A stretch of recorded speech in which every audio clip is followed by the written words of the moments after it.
Ethanol सुनने में बड़ा मीठा लगता है, लेकिन हकीकत में ये आपकी गाड़ी के लिए कड़वा साबित हो सकता है।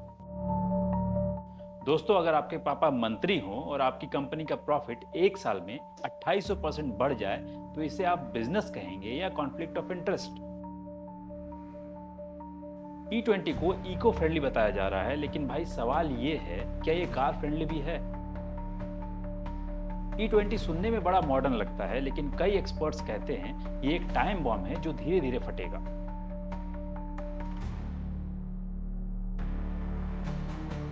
इथेनॉल को ग्रीन फ्यूल कहा जाता है, लेकिन क्या आप जानते हैं 1 लीटर इथेनॉल बनाने में 3000 लीटर पानी लगता है। दुनिया इलेक्ट्रिक व्हीकल्स की तरफ भाग रही है और हम इथेनॉल के चक्कर में फंस रहे हैं। दावा किया जा रहा है कि इससे किसानों की आमदनी बढ़ेगी, पॉल्यूशन कम होगा और विदेशी तेल पर हमारी डिपेंडेंसी घटेगी। सुनने में तो ये सपनों का सौदा लगता है, लेकिन सवाल ये है, क्या वाकई ये सब हमारे लिए है, या फिर ये वही पुराना खेल है जहां फायदा जनता को नहीं बल्कि नेताओं और उनकी कंपनियों को होता है। अब सबसे पहले ये समझना जरूरी है कि ये इथेनॉल आखिर है क्या। सीधी भाषा में कहे तो इथेनॉल एक तरह का अल्कोहल है, वही अल्कोहल जो दारू में भी होता है, बस फर्क इतना है कि इसको फ्यूल ग्रेड बनाकर गाड़ियों में डाला जाता है।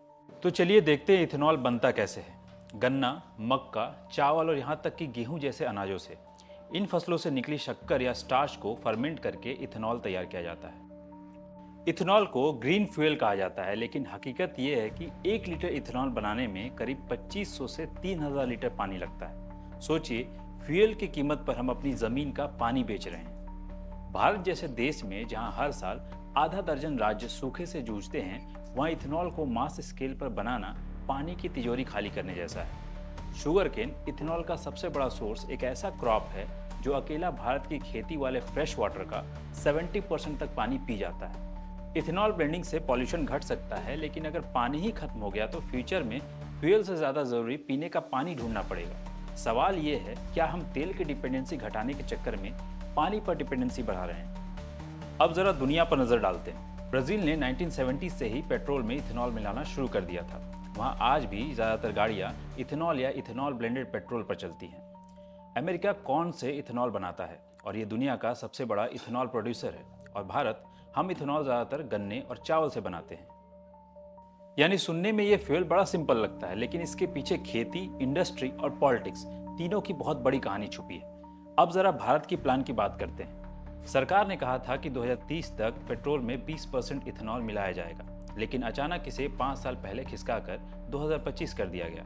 सरकार के दावे बड़े चमकदार हैं। पहला दावा, इससे किसानों की आमदनी बढ़ेगी, क्योंकि गन्ना और चावल से इथेनॉल बनेगा तो किसानों को अपनी फसलों का अच्छा दाम मिलेगा।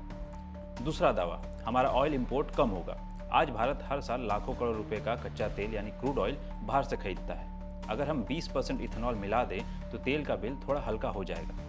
तीसरा दावा, पॉल्यूशन घटेगा, क्योंकि इथेनॉल को जलाने से पेट्रोल के मुकाबले कम कार्बन डाइऑक्साइड और कम हानिकारक गैस निकलती है। अब सुनने में तो ये पूरा मॉडल एकदम परफेक्ट लगता है, किसान खुश, देश आत्मनिर्भर और हवा भी साफ। लेकिन क्या असलियत भी इतनी अच्छी है? क्या किसानों को वाकई फायदा होगा, या फायदा सिर्फ कुछ चुनिंदा कंपनियों और नेताओं तक लिमिटेड रहेगा? क्या तेल का बिल सच में घटेगा, या इथेनॉल बनाने में जितना पैसा और अनाज लगेगा वो उससे भी ज्यादा महंगा पड़ेगा? और क्या पॉल्यूशन सच में कम होगा, या ये सिर्फ प्रेजेंटेशन स्लाइड्स और स्पीचेस तक ही लिमिटेड है?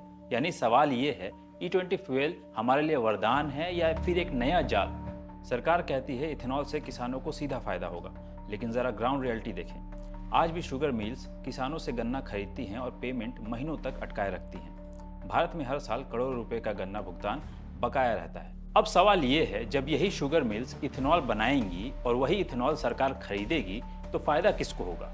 किसानों को या मिल मालिकों को, जिनमें से ज्यादातर बड़े नेता या उनके करीबी बिजनेसमैन हैं? जैसे एक कंपनी का रेवेन्यू 2024 में सिर्फ 17 करोड़ था और 2025 आते आते सीधा 510 करोड़, यानी सिर्फ एक साल में 2800% ग्रोथ। दूसरा दावा किया गया था कि इथेनॉल ब्लेंडिंग से हमारा तेल इंपोर्ट घटेगा, लेकिन रियलिटी कुछ और है।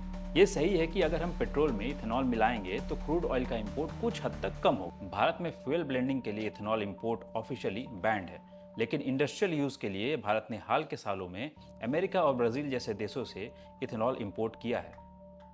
इसका मतलब ये हुआ कि डिपेंडेंसी खत्म नहीं हो रही है, बस तेल वाले देशों से हटकर हम इथेनॉल वाले देशों पर डिपेंडेंट हो रहे हैं। तो असली सवाल यही है, क्या ये सच में आत्मनिर्भरता है या बस डिपेंडेंसी की जगह बदल दी गई है। तीसरा दावा, E20 से पॉल्यूशन घटेगा। ये सच है कि इथेनॉल जलाने से पेट्रोल के मुकाबले कुछ हानिकारक गैसें कम निकलती हैं, लेकिन यहाँ भी पूरी कहानी छुपा ली जाती है। खुद नीति आयोग की एक रिपोर्ट कहती है कि E20 फ्यूल से गाड़ी की माइलेज 6 से 8% तक घट सकती है। यानी आपकी गाड़ी पहले 1 लीटर में 20 किलोमीटर चलती थी, तो अब वो सिर्फ 18 किलोमीटर चलेगी। इसका सीधा मतलब पॉल्यूशन थोड़ा कम होगा, लेकिन आम आदमी की जेब पर ज़्यादा बोझ पड़ेगा, क्योंकि आपको ज़्यादा बार पेट्रोल पंप जाना पड़ेगा। तो सवाल फिर वही, E20 फ्यूल का फायदा जनता को है या सरकार को सिर्फ अच्छे आंकड़े दिखाने का बहाना मिल रहा है। अब जरा इस पूरी कहानी का पॉलिटिकल एंगल समझिए। भारत में इथेनॉल ब्लेंडिंग के सबसे बड़े प्रमोटर कौन है? Nitin Gadkari, union minister for road transport and highways. Her speech में नितिन गडकरी इथेनॉल को प्रमोट करते हैं। कभी कहते हैं इससे किसानों की जिंदगी बदल जाएगी, कभी कहते हैं ये पॉल्यूशन घटाएगा। लेकिन यहीं पर पिक्चर और इंटरेस्टिंग हो जाती है, क्योंकि नितिन गडकरी का पर्सनल और फैमिली लेवल पर इथेनॉल बिजनेस से सीधा कनेक्शन है। CIN एग्रो और मानस एग्रो दोनों सीधा लिंक होती है नितिन गडकरी के बेटे निखिल गडकरी और सारंग गडकरी से। ये कंपनियां पहले सोया एक्सट्रैक्शन और एग्रो प्रोसेसिंग के बिजनेस में थीं, लेकिन 2018-2019 के बाद जब सरकार ने इथेनॉल ब्लेंडिंग को एग्रेसिवली पुश करना शुरू किया, तभी इन्होंने इथेनॉल प्रोडक्शन की तरफ रुख किया। और नतीजा देखिए, 2024 में रेवेन्यू था सिर्फ 17 करोड़ और 2025 आते आते सीधा 510 करोड़, यानी सिर्फ एक साल में 2800% की ग्रोथ। अब सोचिए, जब पूरी इंडस्ट्री घाटे में डूबी हो, किसान परेशान हो, शुगर मिल्स सर्वाइवल मोड में हो और सिर्फ गडकरी परिवार की कंपनियां रॉकेट स्पीड से ऊपर जा रही हो, तो क्या यह सिर्फ कोइंसिडेंस है या फिर सिस्टम किसी खास के लिए टेलर मेड किया गया है? अब सोचिए, एक तरफ सरकार की पॉलिसी इथेनॉल ब्लेंडिंग को एग्रेसिवली पुश कर रही है और दूसरी तरफ मिनिस्टर्स और उनके परिवार की कंपनियां इथेनॉल और शुगर बिजनेस में हैं। अब जरा इस कहानी का कानूनी पहलू समझिए। प्रिवेंशन ऑफ करप्शन एक्ट 1988 साफ कहता है, अगर कोई मिनिस्टर अपनी पद का इस्तेमाल करके अपने रिश्तेदार या किसी खास व्यक्ति को अनड्यू एडवांटेज दे, तो ये करप्शन की कैटेगरी में आता है। यानी अगर पॉलिसी से किसी मिनिस्टर के बेटे की कंपनी को सीधा फायदा हो रहा है, तो थियोरेटिकली ये केस बनता है। लेकिन ट्विस्ट आया 2018 में। सरकार ने इस कानून में अमेंडमेंट किया। अब पावरफुल पॉलिटिशियंस या सीनियर ऑफिसर्स के खिलाफ इन्वेस्टिगेशन शुरू करने से पहले सरकार से सैंक्शन लेना जरूरी है। सोचिए जरा, CBI हो, ED हो या फिर एंटी करप्शन ब्यूरो, ये एजेंसियां चाह कर भी किसी मंत्री के खिलाफ सीधे जांच शुरू नहीं कर सकती। उन्हें सबसे पहले परमिशन लेनी पड़ती है उसी सरकार से जिस पर आरोप लगे। अब सवाल ये है, जब मंजूरी उसी से लेनी है तो इंडिपेंडेंट जांच कैसे होगी? तो अब बड़ा सवाल ये है, क्या ये कानून करप्शन रोकता है या फिर करप्शन को ही प्रोटेक्ट करने का नया तरीका बन गया? क्योंकि सिस्टम ऐसा है कि आप आरोप लगा सकते हैं, लेकिन इन्वेस्टिगेशन शुरू करना लगभग इम्पॉसिबल है। क्या ये ethanol blending policy for nation है या पॉलिसी फॉर बिजनेस? ये ओवरलैप नया नहीं है। भारत की राजनीति में कई बार पॉलिसीज ऐसे सेक्टर्स में बनाई गई जहां नेताओं का प्राइवेट इंटरेस्ट था, और इथेनॉल ब्लेंडिंग का पूरा मॉडल भी वैसा ही लगता है, जहां जनता को सपना दिखाया जाता है, लेकिन असली फायदा उन्हीं को होता है जो सिस्टम के अंदर बैठे हैं। तो सवाल ये है, क्या इथेनॉल ब्लेंडिंग किसानों और देश के लिए है या फिर ये एक नया बिजनेस मॉडल है जहां पॉलिसी और पर्सनल इंटरेस्ट आपस में मिले हुए हैं? सोचिए, जब पॉलिसी बनाने वाला ही उसी बिजनेस में हो, तो पॉलिसी किसके लिए बनी होगी? अब आइए ग्राउंड पर चलते हैं। महाराष्ट्र के कुछ गन्ना किसानों की कहानी। हमने जब उनसे इथेनॉल पॉलिसी पर पूछा तो उनका जवाब बड़ा साफ था। किसान शुगर फैक्ट्री को गन्ना देता है, लेकिन गन्ने का जो भुगतान है वो 4-4, 5-5 महीने मिलता नहीं है। केंद्र सरकार ने इसलिए कायदा बनाया कि जब 15 दिन के अंदर किसानों को भुगतान होना चाहिए। जब शुगर फैक्ट्री गन्ने का भुगतान टाइम पे नहीं देते तो ब्याज देना चाहिए। अभी FRP पे इधर गन्ने के रेट मिलते हैं, लेकिन बहुत कारखाने इधर रिकवरी की चोरी होती है। उसका जो वजन है, वजन में भी बहुत चोरी करते हैं। इसकी वजह से अभी किसानों के हाथ में उनके जो दाम मिलना चाहिए वो दाम नहीं मिल रहे। इस नई इथेनॉल वाली नीति से आपको कोई फायदा महसूस हो रहा है या? अभी जो ये सरकार एक जो बलून बना रही है कि इथेनॉल का सीधा फायदा किसानों को होता है, लेकिन ऐसा तो कुछ दिखाई नहीं देता। क्योंकि अभी इथेनॉल जो अभी पेट्रोल पंप पे रेट बिकता है, जिस रेट में बिकता है वो पेट्रोल के रेट में ही बिकता है। लेकिन अभी किसानों को क्या मिला इसमें? अभी किसानों के हाथ में तो खाली जो रिकवरी सरकार ने बनाई है उसके हिसाब से पैसा मिलता है, और जो इथेनॉल में ज़्यादा जो मुनाफा मिलता है वो चीनी फैक्ट्री वाले खुद हड़प कर जाते हैं। नहीं, बिल्कुल नहीं, क्योंकि सरकार और ये मिल वाले, चीनी मिल वाले, इनकी मिले भगत है।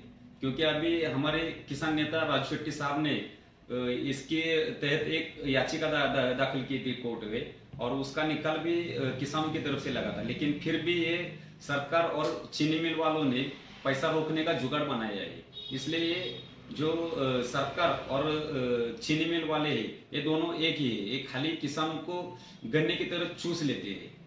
ये आवाज़ सिर्फ एक किसान की नहीं है। महाराष्ट्र, उत्तर प्रदेश, कर्नाटक जैसे गन्ना उत्पादक राज्यों में लाखों किसान सालों से पेमेंट डिले की समस्या झेल रहे हैं। 2023 तक अकेले महाराष्ट्र में किसानों का 5,000 करोड़ रुपए से ज़्यादा बकाया था। और अब इथेनॉल मॉडल भी इन्हीं शुगर मिल्स के हाथ में है। यानी किसान की हालत वही रहेगी, मेहनत उनकी, प्रोडक्ट उनका, लेकिन फायदा किसी और का।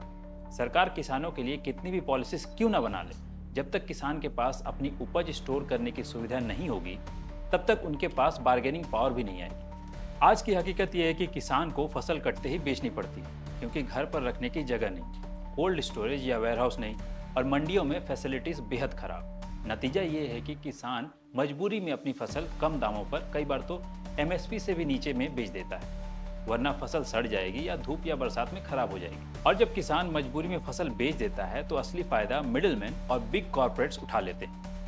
तो सवाल ये है, जब तक किसान को स्टोरेज की ताकत नहीं मिलेगी, क्या वो कभी सही दाम पर अपनी मेहनत बेच पाएगा?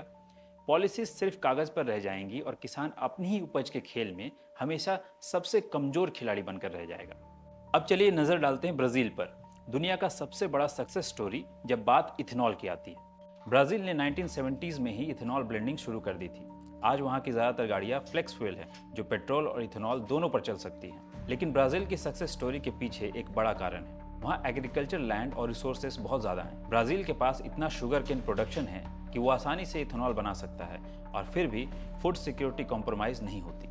अब ज़रा इंडिया को देखिए, हमारे पास लैंड और पानी की उतनी कैपेसिटी ही नहीं है। अगर हम बड़ी मात्रा में शुगर केन या चावल से इथेनॉल बनाएंगे तो ये सीधा फूड वर्सेस फ्यूल की लड़ाई बन जाएगी। यानी या तो इथेनॉल प्रोडक्शन के लिए फसल उगाओ, फिर लोगों को खाने के लिए चावल और गेहूं दो। यूनाइटेड नेशंस और कई इकोनॉमिस्ट्स पहले ही चेतावनी दे चुके हैं कि डेवलपिंग देशों में बायोफ्यूल पुश से फूड इन्फ्लेशन और स्कैसिटी का खतरा होता है। तो ब्राज़ील का मॉडल कामयाब है क्योंकि उनके पास रिसोर्सेस हैं। यानी सवाल साफ है, क्या हम ब्राज़ील को ब्लाइंडली कॉपी कर सकते हैं या फिर हमें अपनी ग्राउंड रियलिटी देखनी होगी? अब तीसरी कहानी आती है हमारे ही देश की सड़कों से। E20 फ्यूल का एक और हिडन रिस्क है इंश्योरेंस क्लेम्स। आज की ज़्यादातर गाड़ियाँ इथेनॉल ब्लेंडेड फ्यूल के लिए डिज़ाइन नहीं है। इथेनॉल की हाइग्रोस्कोपिक प्रॉपर्टी यानी पानी सोखने की आदत और कोरोसिव नेचर की वजह से फ्यूल पाइप, रबर पार्ट्स और इंजन वाल्व्स जल्दी खराब हो सकते हैं। अब मान लीजिए आपकी गाड़ी का इंजन इथेनॉल से डैमेज हो गया, तो क्या इंश्योरेंस कंपनी आपका क्लेम पास करेंगी? क्योंकि इंश्योरेंस कॉन्ट्रैक्ट्स में साफ लिखा होता है कि अगर डैमेज इम्प्रॉपर फ्यूल या नॉन कंपैटिबल फ्यूल यूज की वजह से हुआ तो कंपनी लायबिलिटी नहीं लेगी। तो आखिर नतीजा क्या निकला? पॉल्यूशन थोड़ा घटा, लेकिन खर्चा और मेंटेनेंस बढ़ गया। यानी आम आदमी के लिए ये डील फायदे से ज्यादा घाटे वाली है। तो सवाल वही, क्या सरकार ने इस मॉडल को जनता के लिए बनाया है या सिर्फ अच्छे आंकड़े दिखाने के लिए?